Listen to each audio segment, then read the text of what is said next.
नाही, मुळात तुम्हाला मी एक सांगतो, महायुती म्हणून या विषयामध्ये मत एकमत आहे. प्रत्येक पक्ष संघटनात्मक स्वतःची रचना तयार करणं आणि बांधणी करणं ही नैसर्गिक प्रक्रिया आहे. त्यामुळे याच्यामध्ये काही कुठली मतमतांतर आहे काय नाही.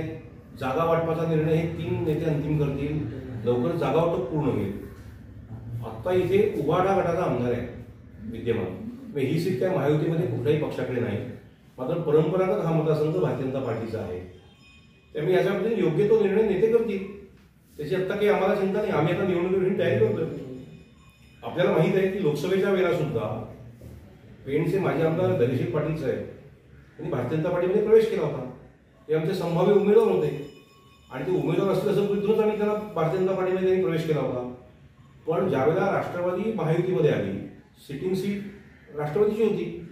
आम्ही सर्व मंडळींनी राष्ट्रवादीचा उमेदवाराचं महायुती म्हणून काम केलं. आता इथे असलेला उमेदवार आमदार आत्ता विद्यमान हे काही महायुतीमध्ये नाही आहे.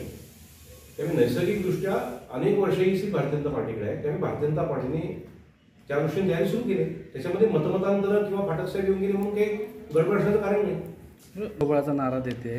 गुहागरमध्ये देखील त्यांची चाचपणी झाली.